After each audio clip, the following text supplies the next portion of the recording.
Pois bem, dando início aqui à nossa aula sobre pretensão. O que eu quero falar para você, advogado e advogada, é que o curso vai ser voltado para a prática.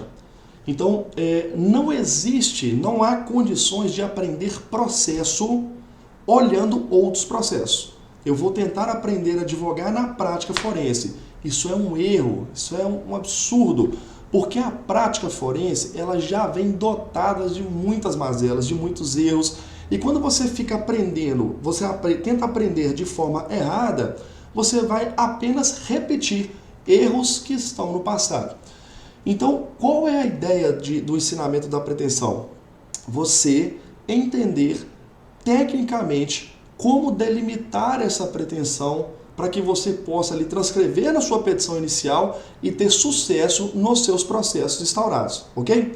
Então vamos lá. Essa imagem aqui, ela é mais ou menos o slogan do nosso curso, da nossa aula. A pretensão, ela é a alma do negócio. A pretensão, ela é a alma do processo. E ela delimita as matérias pela qual o Poder Judiciário vai julgar. Exemplo, se eu proponho um processo, ajuizo um processo, pedindo dano moral, dano material e lucro cessante, eu fiz a delimitação daquilo que o Poder Judiciário, daquilo que o Estado Judiciário vai poder julgar de fato no meu processo. Não adianta o juízo julgar fora daquilo que eu transcrevi, porque senão ele vai incorrer no julgamento extra petita. Então preste atenção, porque a pretensão ela é muito, muito, muito importante. Você, advogado, você, advogada, vai delimitar essa matéria para que o processo possa correr no procedimento correto, possa passar no procedimento correto e, a partir dessas nuances, você consiga alcançar uma decisão favorável de mérito para o seu cliente. Então a pretensão ela vai delimitar toda a matéria e ela vai dar início ao processo em si. Nós vamos falar daqui a pouquinho qual a diferença de ação, de processo e de procedimento. Isso vai ficar mais claro para vocês. Mas por enquanto vamos falar o seguinte, ó. Você, jovem advogado, jovem advogada, ou você mesmo que está assistindo essa aula, pode ser estudante, estagiário, há uma grande diferença. Veja a imagem aqui, ó. Nós temos apenas uma bolinha se destacando no meio de tantas. O que eu quero mostrar para vocês? A pessoa que é técnica, a pessoa que se atenta às questões doutrinárias, ela se torna diferente no meio de tantos iguais. Hoje, na prática jurídica, na prática forense, nós vemos muitos advogados, muitas advogadas que são medianos, que são iguais, que vão atender casos bem específicos, casos bem tranquilos. E aí, o que eu proponho para você vamos fazer a diferença. E para começar a fazer a diferença, eu quero informar para você uma frase aqui do Cândido Rangel Dinamarca. Isso é muito importante, isso tem sido o meu slogan diário. Por quê? Porque o Cândido Rangel Dinamarca ele fala o seguinte, ó, mede-se o grau de desenvolvimento de uma ciência, e o direito é uma ciência, pelo refinamento do seu vocabulário específico. Então, quando você profissional refina o seu vocabulário, você entende quais são os institutos, onde aplicar, como aplicar. Consequentemente, você se torna mais técnico. E aí, uma contraposição que eu trouxe aqui nessa aula inaugural seria a frase do professor Ronaldo Bretas. Ele fala assim, ó, não se aprende processo na prática. Se você tentar medir o seu grau de refinamento, o seu grau de conhecimento dos institutos, pegando os processos, tentando ser advogado da prática forense, você tem 99% de chance de repetir erros cometidos pelos advogados que não estudam. Você tem 99% de chance de ser um advogado mediano. Vamos colocar bem para cima. E não é isso que eu quero para você. Eu quero que você vislumbre esses institutos. Eu quero que você saia daqui entendendo o que você vai estar fazendo, entendendo o que é de fato essa pretensão, porque ela vai delimitar toda a matéria. Então, quais são as grandes dificuldades que eu tinha quando eu comecei a advogar? Como delimitar o que eu vou fazer para o meu cliente. O cliente chega lá cheio de histórias. Como eu vou delimitar isso? Como eu vou entender qual o processo que eu devo ajuizar para aquele cliente específico? E depois que eu descobri o significado, o verdadeiro significado da pretensão, isso me ajudou muito. Vamos lá. Eu quero começar com vocês aqui com uma frase bem complexa, bem complexa. Essa frase ela carrega muitos e muitos institutos dentro de uma frase somente trazida pelo professor Ronaldo Bretas. Contudo, no final da nossa aula, nós vamos voltar nessa frase e eu quero que você seja bem sincero, tanto comigo quanto você. Arthur, eu entendi o que está escrito aqui. Arthur, eu não entendi o que está escrito aqui, eu preciso de um novo esclarecimento. Você vai me mandar um e-mail e nós vamos tentar sanar essas dúvidas para você, tá? Então vamos lá para os conceitos. Ação, espécie do gênero constitucional de petição, primeiro conceito. É direito assegurado a qualquer pessoa, seja ela física, seja ela jurídica. Exercido contra o Estado, olha só, então a ação eu ajuizo contra o Estado, consistindo em lhe exigir, Estado, que seja prestada a jurisdição, que é o ato voltado aos juízos e tribunais, sentenças de mérito, acórdãos proferidos, tendo por base a instauração de um processo. Olha só como é que os conceitos começam a vir. A gente começa a entender que ação e processo são coisas diferentes. Legal e previamente organizado, segundo o devido processo constitucional, na qual postulará decisão sobre uma pretensão de direito material. Conceito de ação, conceito de processo, conceito de procedimento, quando ele fala aqui, ó, previamente organizado e conceito de pretensão. Comece aqui a abrir a sua mente. São institutos totalmente distintos. E aí, quando você chegar lá na sua prática, você está colocando assim, ó, o processo no lugar de ação, a ação no lugar de processo, o procedimento no lugar dos outros. E aí você não sabe, você começa a fazer essa confusão de institutos, confusão jurídica, e isso vai demonstrar o grau de conhecimento seu em relação ao processo civil em si. Para a gente poder falar sobre procedimento, sobre processo, sobre ação e pretensão, eu queria esclarecer para vocês aqui uma situação. Dentro do procedimento ordinário, nós temos um caminho a se trilhar, tá? O procedimento é uma sequência de atos. Eu vou falar isso de forma mais clara daqui a pouquinho. Mas só que nós temos aqui, ó, nós temos o procedimento comum. E esse procedimento comum, ele funciona da seguinte forma. Existem fases do procedimento, que são fases que tanto o autor, quanto o réu, quanto o juízo precisam de trilhar para que você chegue numa decisão de mérito, uma sentença terminativa em relação a determinada demanda que você ajuiza no Poder Judiciário. Vamos lá. Arthur, eu instaurei um processo pedindo, solicitando ao juízo que condene a outra parte em danos morais, tá? Essa condenação em danos morais, deixa eu só fechar aqui para vocês verem a tela direitinho, tá? Deixa eu me fechar aqui. Ok. Essa condenação aqui em danos morais, você instaura-se um processo e esse processo ele vai passar por algumas fases do procedimento ordinário. Então a primeira fase que compõe o procedimento ordinário é a fase postulatória. O que é isso, Arthur? A fase postulatória consiste no ajuizamento de uma ação por meio de petição inicial. Então o processo ele vai gerar um número específico, ele vai determinar uma vara específica, uma numeração específica, e ali você vai ter uma preparação de atos, sejam ordinários da secretaria ou sejam atos do juízo, para que aquele processo instaurado sob um procedimento específico, ele possa caminhar para a frente, tá? Caminhando para a frente, você vai passar por essas etapas procedimentais. Então, a fase postulatória, ela dá início com o ajuizamento da petição inicial.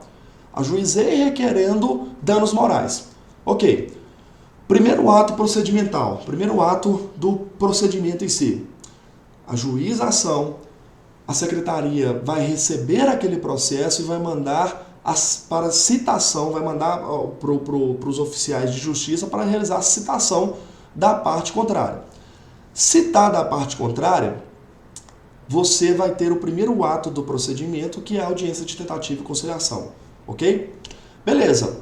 Passada a audiência de tentativa de conciliação, o réu, cumpre ao réu apresentar a contestação, impugnando de forma direta os fatos e fundamentos jurídicos do pedido do autor, ou impugnando de forma indireta, que é a chamada defesa indireta de mérito, que são as questões processuais. Isso vai ficar para uma aula específica sobre contestação. Passada a contestação, o juízo abre oportunidade para que o autor apresente resposta à contestação, comumente e erroneamente chamada de impugnação à contestação. Tá? Feitas essas etapas, o juízo intima a parte para poder especificar provas, tanto o autor quanto o réu, e verificado que de fato precisa esclarecer, algumas provas precisam ser produzidas e alguns esclarecimentos precisam ser formulados por meio da oralidade, que é um dos atributos-chave da fase de instrução, o juízo ele vai fazer a organização e saneamento do processo. Opa, beleza, eu vou ouvir a testemunha X, eu vou permitir a produção de prova testemunhal e oitiva das partes contrárias, especifique o autor tanto as provas que pretende produzir no caso, trazendo o rol de testemunhas, quanto o réu, e a partir desse saneamento e organização do processo, o juízo vai fazer ali, vai delimitar os pontos controvertidos do processo. Aquilo que o autor falou, aquilo que o réu controverteu, aquilo que o réu resistiu à pretensão autoral, torna-se uma questão. Questão nada mais é um ponto controvertido em que precisa ser esclarecido na audiência de instrução e julgamento, para que o juiz possa preparar a fase decisória. A partir desse momento, nós temos a audiência de instrução e julgamento com a produção de prova oral, aí no caso entra o depoimento pessoal e prova testemunhal, oitiva também do perito, da forma que dispõe o código, mas na prática não funciona dessa forma. Colhidas as provas orais, juízo abre oportunidade para as alegações finais orais. Geralmente, converte-se essas alegações finais orais em alegações finais escritas. Passados esses procedimentos, abre-se um novo procedimento, que é a fase decisória do processo, que é um ato vinculado tão somente ao Estado Judiciário, pela qual o juízo vai prolatar, proferir uma decisão de mérito em relação a determinada demanda, determinado processo. Vocês estão percebendo que existem muitos conceitos aqui bem jurídicos, é um juridiquês fora do normal, mas nós vamos retirar essas questões do juridiquês aqui para que a gente possa, de fato, verificar no procedimento como as coisas funcionam. Então tudo isso que eu falei está resumido aqui, nessa fase do procedimento ordinário e procedimento comum. A fase postulatória, petição inicial, audiência tentativa de conciliação, contestação e réplica do autor, fase de saneamento, fase instrutória e fase decisória. Pois bem, então cumpre a nós agora fazer a delimitação da pretensão. Gente, presta atenção, porque isso aqui é um dos atributos mais importantes para que você possa entender como atender o seu cliente de forma correta. A pretensão, existem alguns autores que sustentam que essa pretensão ela só se dá quando de fato o processo está ajuizado. Quando o processo ganha a sua numeração ali, ganha o juízo competente para poder julgar, para o processo poder de fato andar. E aí alguns autores falam que essa pretensão ela só se dá quando esse processo existe de forma jurídica. Porém, a grande parte da doutrina entende que a pretensão ela ocorre numa fase pré-processual, numa fase anterior a qualquer tipo de processo. E eu vou te explicar o porquê. Veja aqui, ó. Na nossa vida, nós somos compostos por atos e fatos. O que é isso? Você levanta, você tem um procedimento a seguir.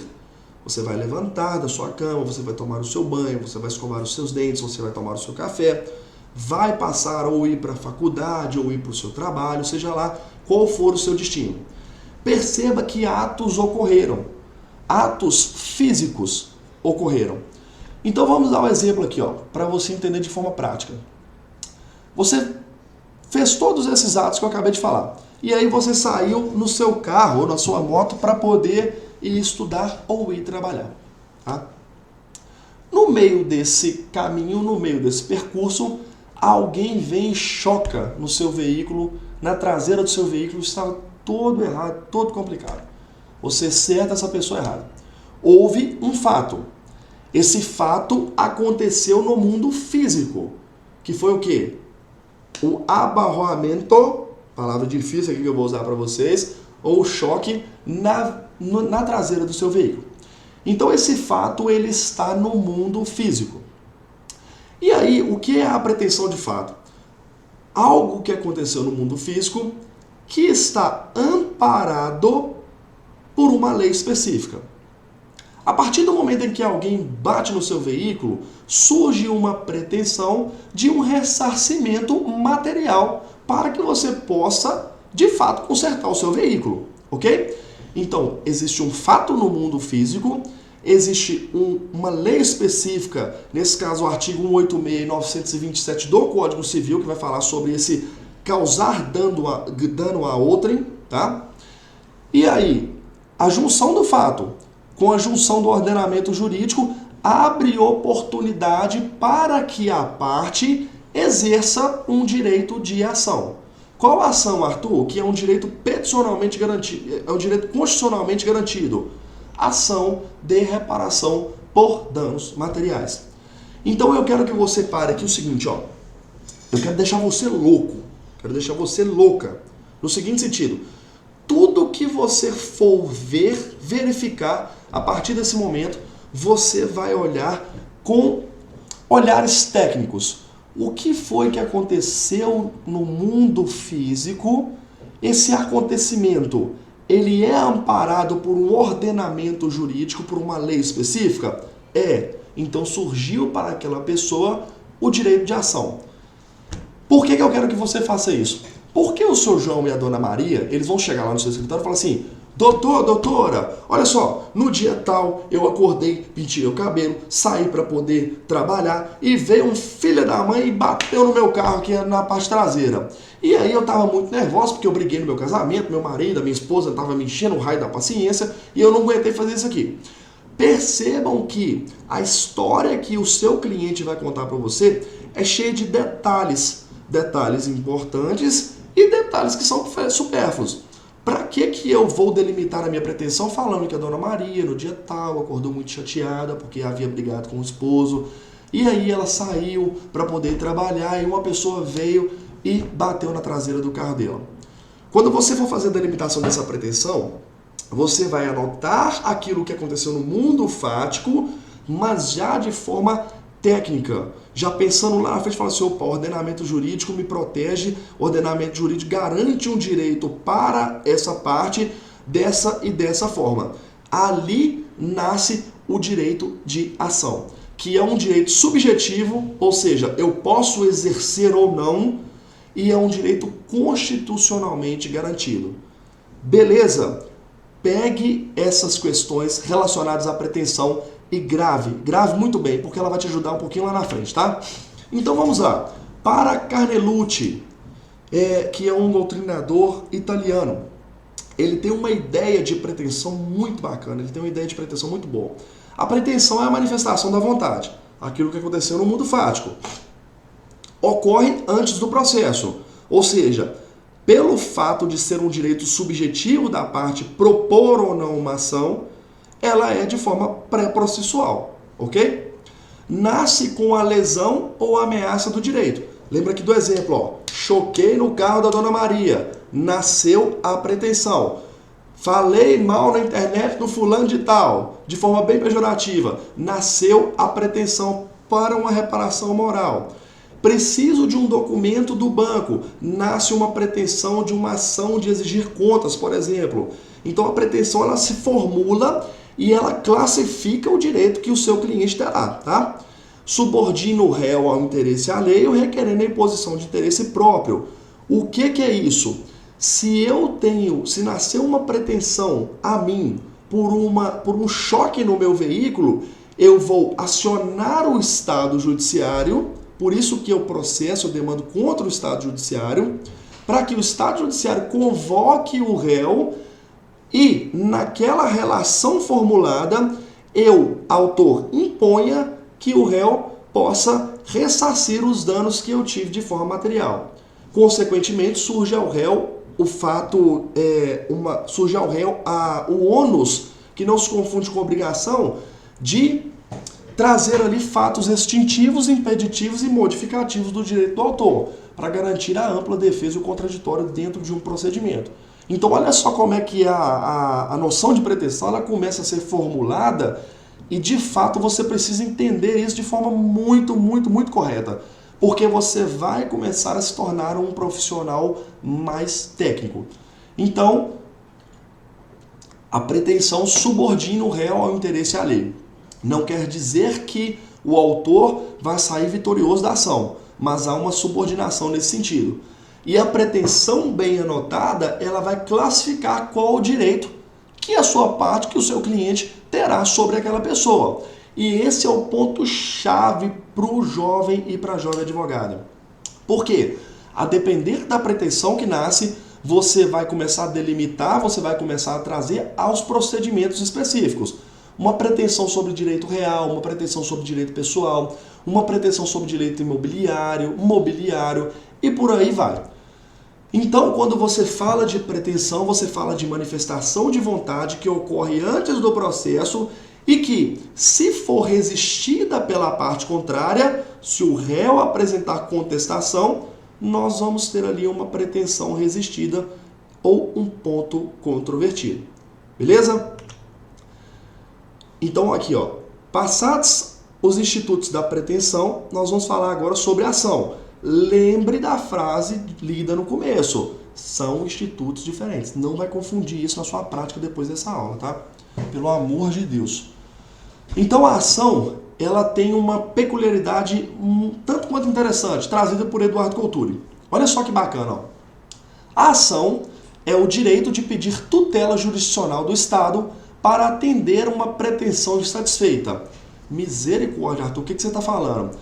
Se a ação é um direito subjetivo da pessoa, ela pode ou não exercer? Exercendo a ação, eu instauro um processo no Estado Judiciário ou Poder Judiciário para que o Poder Judiciário, que é realizado por um juízo imparcial, as sentenças, a jurisdição, ela é realizada por um juiz imparcial, possa atender uma pretensão insatisfeita. Tive o acidente de trânsito, tentei de forma extrajudicial negociar com essa pessoa que bateu no meu carro, não teve jeito, preciso de um terceiro imparcial que possa impor uma vontade minha sobre aquela pessoa para poder pagar os danos materiais do meu veículo. Então,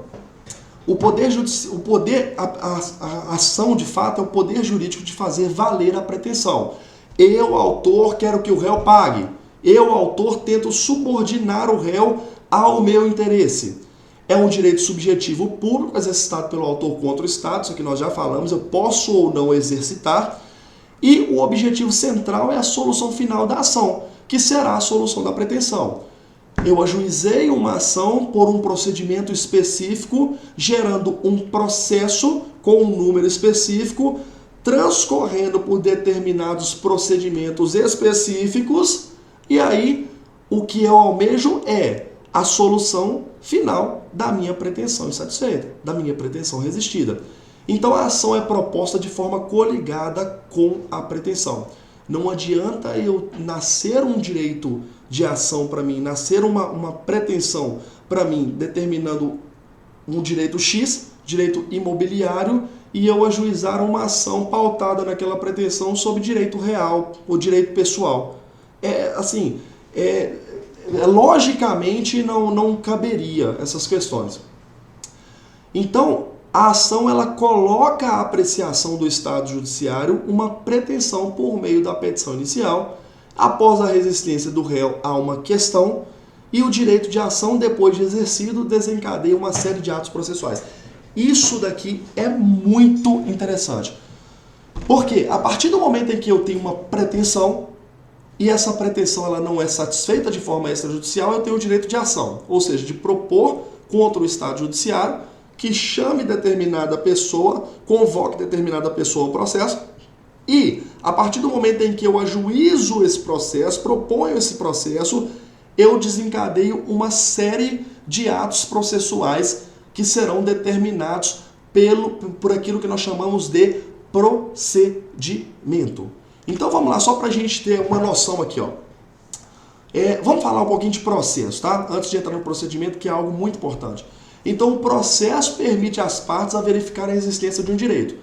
Eu tenho a ação e o ajuizamento dessa ação no Estado Judiciário, eu tenho a oportunidade de verificar por meio de um terceiro imparcial, juízo, tá? A existência ou não de um direito meu.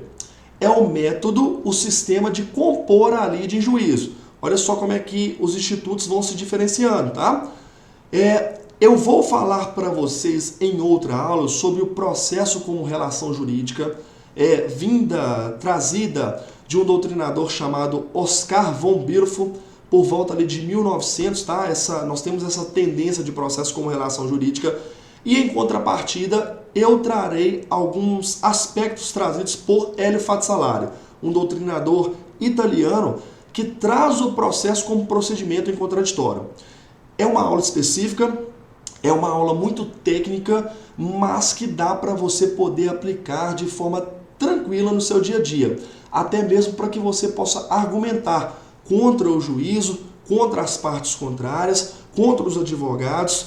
Por quê? O processo deve obedecer uma determinada concatenação de atos sob o aspecto do contraditório. Mas eu vou deixar vocês bem curiosos em relação a essas questões para a gente poder gravar uma outra aula na relação que se volta ao processo em si. Então, só para a gente poder recapitular, processo permite às partes verificar a existência de um direito. Não quer dizer que você vai ganhar o seu processo porque nasce uma pretensão. O juízo vai decidir em relação àquele processo instaurado. E é o método de compor aquela lide em juízo, ok? Vamos passar então para o procedimento. Essa fase do procedimento, essa imagem, ela não foi trazida de forma dispensada, tá? Perceba só, nós temos uma corrida por obstáculos. Para que o atleta possa, de fato, enfrentar o obstáculo posterior, o obstáculo anterior deve ser saltado de forma correta, de uma forma que não haja atropelamento dos seus obstáculos que ali estão. E qual que é a relação disso no que tange ao procedimento? O procedimento é como se fosse uma corrida sobre obstáculos. Para que você possa convalidar o ato posterior, olha o primeiro obstáculo, o ato anterior ele tem que ser feito de forma correta. Por quê? Porque se o ato anterior tiver sido feito de forma incorreta, o ato posterior ele está nulo.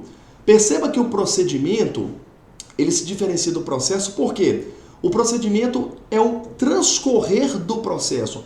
É como aquele processo vai trilhar na justiça para que o seu cliente, seja ele autor ou seja ele réu, possa fazer valer o direito que provém da pretensão resistida, que provém do direito de ação da pessoa física e jurídica, instaurado por meio de um processo colocado ao Estado Judiciário para poder fazer o seu julgamento. Olha só que bacana. Vamos tentar exemplificar aqui para você a questão de procedimento. Geralmente, a grande parte dos processos, eles passam por um procedimento chamado de procedimento comum ou procedimento ordinário. E aquele procedimento ordinário tem os seus atos de forma concatenada e de forma já pré-estabelecida no Código de Processo Civil. Entretanto, existem procedimentos que são procedimentos especiais. Exemplo, ação de exigir contas. Olha só, o procedimento comum ele faz o seguinte, olha, a fase postulatória apresenta-se a petição inicial, apresenta, aí você tem a fase da audiência tentativa de conciliação, apresenta-se a defesa, passa-se a fase de especificação de provas, onde o juiz vai fazer o saneamento e organização do processo, instrui o processo com a produção de provas orais, provas de depoimento pessoal, e depois ele prepara para a fase decisória. Beleza? Vamos dar um exemplo aqui de um procedimento especial, ação de exigir contas. A ação de exigir contas, você ajuiza o processo por meio de uma pretensão resistida pelo banco, tá? Vamos dar um exemplo aqui do banco nesse caso, bom?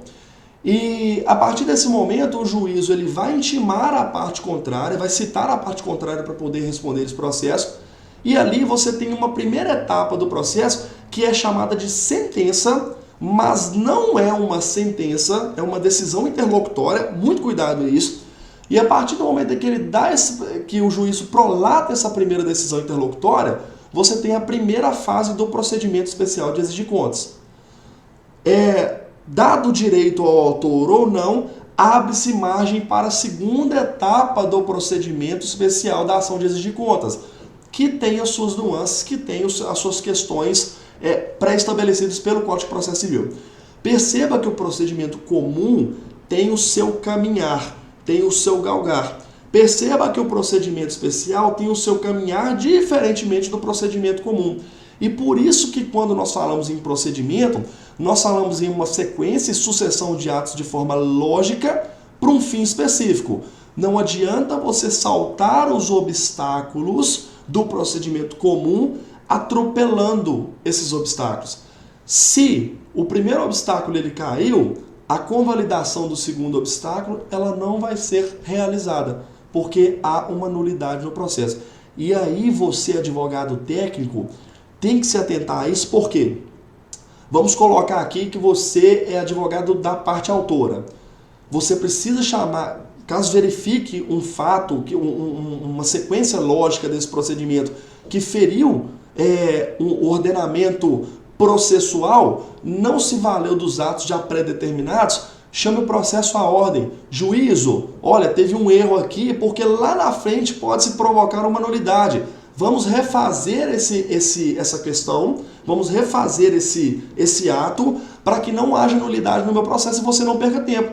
Nós sabemos que as ações para serem julgadas demoram anos e anos. Agora já imaginou se você não chama o feito à ordem nesse momento, espera-se ali 3, 4, 5 anos e aí há uma nulidade no seu processo? Olha o prejuízo que você trouxe para você e para o seu cliente. Da mesma forma, réu, se você está advogando para a parte ré e verificar que o procedimento não foi obedecido da forma correta, suscite a nulidade no procedimento.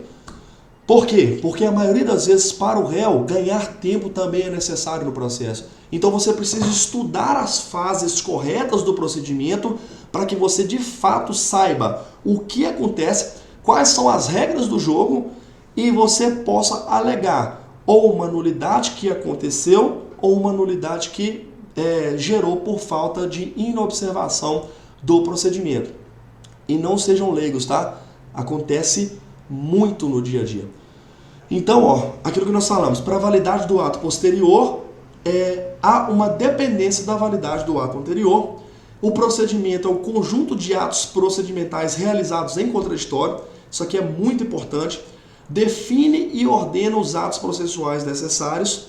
E aí, da teoria estruturalista, nós vamos falar um pouquinho mais à frente. Por que o procedimento deve ser feito e realizado por meio dos atos em contraditório?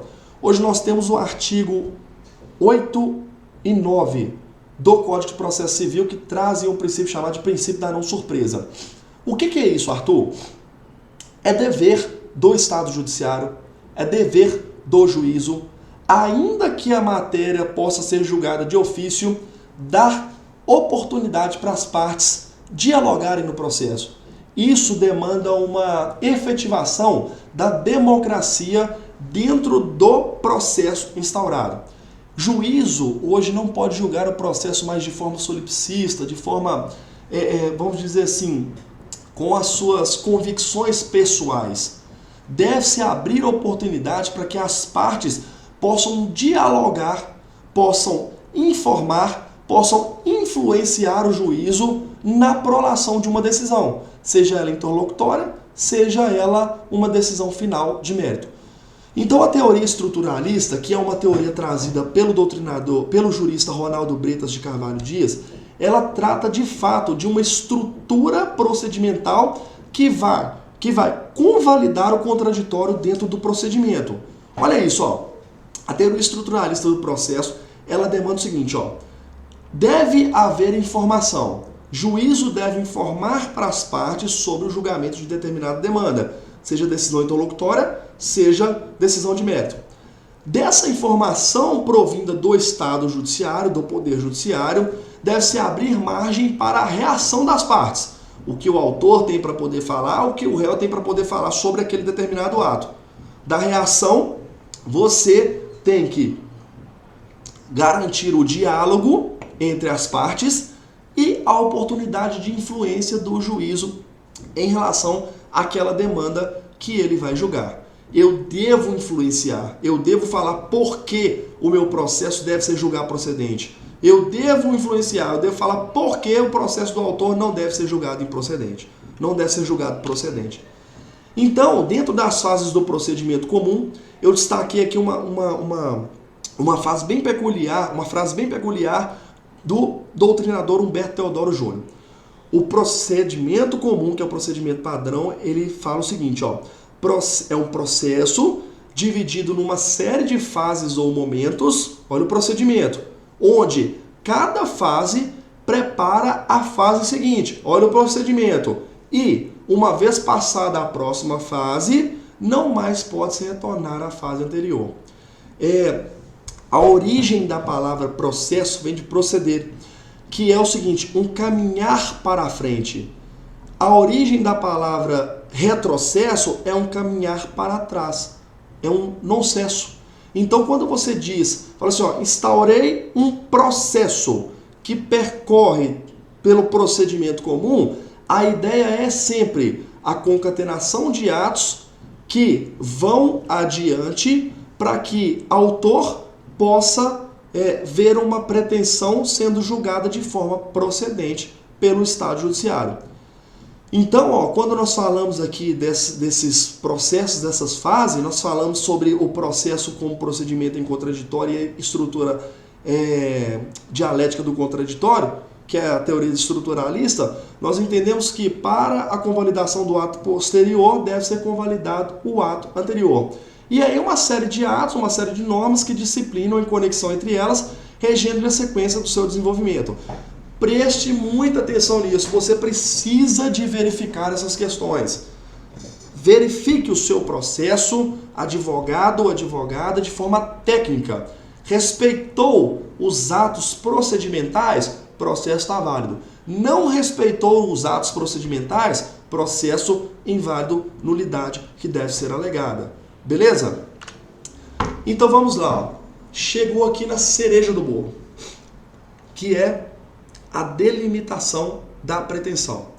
Você, advogado, você, advogada, já entendeu que a pretensão ela se dá numa fase pré-processual, vinda dos mundos fáticos, do mundo real, do mundo físico, que abre direito, abre margem para autor ajuizar uma ação. A partir do momento em que ele ajuiza uma ação, você tem um processo que é nada mais, nada menos do que oportunizar ao judiciário reconhecer um direito do autor ou não reconhecer um direito do autor, e aquele processo ele vai desencadear uma série de atos procedimentais, que é o que nós chamamos do procedimento. Quando você for escrever, redigir a sua petição inicial, quando o seu João e a dona Maria chegam lá, doutor, aconteceu isso, você precisa delimitar a sua pretensão. E essa delimitação ocorre por meio de matérias. Vamos dar um exemplo aqui, ó. Na mesma forma que nós falamos aqui sobre o choque do veículo lá com a dona Maria. Dona Maria saiu de casa, estava parada no sinal, respeitando as regras de trânsito, e veio uma pessoa e chocou no seu veículo por detrás. Nasceu para a dona Maria ali a pretensão para o ressarcimento de danos materiais. Só que aquele camarada, aquele moço do veículo que bateu na traseira da dona Maria, ele estava muito nervoso. e aí ele desceu e agrediu a Dona Maria. Agrediu ali, causando escoriações nela, causou ali vários ferimentos, dispensou vários xingamentos contra a Dona Maria. Nasceu ali também o direito material para o ressarcimento de um futuro pagamento de um médico, o futuro pagamento de um hospital, de remédios, por exemplo. E ali aquele camarada xingou a Dona Maria de tudo quanto é coisa, com outras pessoas ali verificando, expôs a Dona Maria ao ridículo. Nasceu ali a pretensão de uma reparação moral em face da Dona Maria. Então perceba que quando você delimita as suas pretensões, você delimita determinadas matérias. Ó. Então você tem a matéria A, a matéria B, a matéria C. E isso é muito importante dentro do seu processo, por quê? Porque você, autor, vai falar para o Estado Judiciário aquilo que ele pode julgar. Por quê? A partir do momento em que o juízo se depara com a matéria A, B e C, ele não pode julgar a matéria C e D, porque você não suscitou no processo essas determinadas matérias. E isso daqui, ó, de forma prática, é muito fantástico. Por quê? Olha só, você falou lá sobre dano moral e dano material. Ajuizou o seu processo por meio da petição inicial, tá? O réu, por sua vez, resistiu à sua pretensão por meio da contestação. Só que dentro da contestação, de forma atécnica, o réu vira e fala assim, não, ó, isso aqui A, B e C que aconteceu com a Dona Maria não existe. Inclusive, a Dona Maria me deve aqui um valor de dano moral, porque ela também me xingou. Ela falou que eu era vagabundo por estar batendo nela. Olha só, os limites foram delimitados por você da forma A, B e C.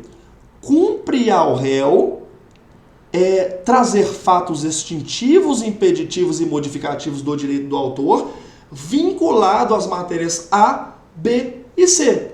Se ele falar de uma nova matéria que não está conexa com os fundamentos fáticos e jurídicos da delimitação da pretensão que você, advogado e advogada, colocou ali na sua petição inicial, se ele não falar de forma técnica, que seria feito por meio daquilo que nós chamamos de reconvenção, que é o contra-ataque, o juízo não pode julgar a matéria dele, porque ele estaria julgando de forma extra-petita, ou seja, diverso daquilo que foi delimitado por você dentro do processo. Então perceba que você, advogado, comanda o processo. Você, advogada, comanda o processo.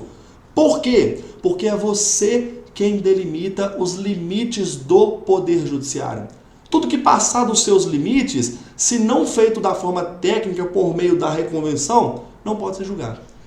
E aí você pode perceber isso de forma clara dentro dos seus processos quando você pega defesas de forma totalmente atécnica. A defesa vem e narra um monte de coisa, não impugna de fato aquilo que você colocou, não impugna de fato aquilo que você fez na sua petição inicial, e aí é a hora de você, abre aspas aqui, nadar de braçada, dar tapa na cara ali da parte contrária, falando o seguinte, ó, não foi técnico, não obedeceu o procedimento, não obedeceu aquilo que eu coloquei na petição inicial por meio da delimitação da pretensão. E isso é extremamente vedado por força aqui, ó, desses termos. No cantinho aqui, esquerdo da sua tela, ó, decisões citra petita, ultra petita e extra petita são vedadas ao Poder Judiciário. Beleza? Pegue isso como a cereja do bolo, porque você vai conseguir interpretar o seu processo de forma muito mais técnica. Então vamos no exemplo prático aqui que aconteceu comigo esses dias. Ó. Eu estava conduzindo um processo bancário e aí o perito ele dispôs da seguinte forma. Eu delimitei a minha pretensão falando do seguinte sentido. Ó, eu quero fazer a revisão do contrato X. O perito, de forma volitiva, de forma voluntária, até plausível, ele falou o seguinte. Ó, existem outros contratos que foram firmados no percurso do processo, em que eu também posso fazer essa verificação de abusos ou não do contrato. Então ele peticionou da seguinte forma, ó, caso o entendimento de Vossa Excelência seja pela extensão do escopo para os 8 contratos, eu tinha delimitado a minha pretensão em um contrato apenas, este período requer que seja definida a complementação dos honorários ao valor da proposta original. Óbvio, ele deve cobrar a mais pelo trabalho exercido. Louvável? Louvável. Entretanto, perigoso. Por quê? Porque se eu, como autor, deixo que essa pretensão seja elastecida de forma voluntária e não dê ao réu a oportunidade de manifestar acerca daqueles contratos em que o perito analisou, passando, eu incorro num julgamento diverso daquilo que eu delimitei na minha pretensão. Olha que bacana isso. Então o perito foi e fez o pedido ao juízo. E aí eu manifestei da seguinte forma, ó, uma petição bem simples, tá? Bem tranquila. Trouxe só o contexto dela ao juízo competente, ciente quanto à petição protocolada pelo perito. O autor possui algumas ponderações acerca do seu conteúdo, em que pesa os esforços e apontamentos realizados. Juridiquês é terrível, né? No que se refere aos demais contratos firmados na data posterior, deve-se evitar conduções procedimentais, olha só o procedimento destacando, que acarretem a nulidade do processo, evitando uma nulidade posterior, depois de anos para um julgamento, para poder resguardar o direito do seu cliente. Explica-se. A pretensão autoral deu início quando efetivados os atos não respaldados por lei e entendimentos dos tribunais acerca das matérias, anatocismo, a venda casada, o uso do limite de cheque especial sem autorização expressa. Por sua vez, o demandado réu resistiu à pretensão, falou que não deveria pagar, que não tem nada disso, e aí fez essa resistência, tornando-se esses fatos controvertidos, tá? Nos modos estabelecidos na inicial, tornando-se o ponto controvertido, melhor dizendo, estabelecendo-se a questão no processo. E a questão, ela nada mais é do que pretensão do autor versus a pretensão resistida pelo réu. Perceba que os limites da lide foram impostos na peça de ingresso. Olha só que bacana, hein? Isso engloba a verificação do contrato número tal, nos períodos de 2018 a 2022, sendo o último ano a decorrência lógica da cobrança dos encargos, considerando que não cessaram. Qualquer decisão além a quem ou diversa ferirá tanto o direito do demandante quanto do demandado, sob uma perspectiva da construção do processo aos olhares do contraditório. Logo, para se evitar nulidade, sugere-se que o perito se atenha ao período informado na inicial, sendo acrescido apenas os anos de 2021 e 2022 acerca do contrato informado, pois decorre do iter procedimental, portanto, necessária a sua inclusão. Olha só, isso é trabalhar de forma técnica, verificar a pretensão, verificar se de fato o procedimento está seguindo as normas estabelecidas no Código de Processo Civil e evitar qualquer tipo de nulidade ao seu cliente. Agora vamos voltar lá na frase anterior. Depois de tudo que eu falei para você, depois do tanto que eu falei aqui, que eu gosto de falar muito, vamos fazer a leitura da mesma frase que nós lemos no começo. Ação, espécie do gênero direito constitucional de petição, é direito assegurado a qualquer pessoa, física ou jurídica, exercido contra o Estado, olha só, juiz a ação contra o Estado, consistindo em lhe exigir que seja prestada a jurisdição, que é um ato dos juízes e dos tribunais, é um ato vinculado tão somente a essas pessoas, tendo por base a instauração de um processo legal e previamente organizado, segundo o devido processo constitucional, contraditório, ampla defesa, no qual postulará o autor decisão sobre uma pretensão de direito material. Perceba que agora você consegue entender o que é ação, o que é pretensão, o que é processo, o que é procedimento. E eu quero fazer um desafio para você.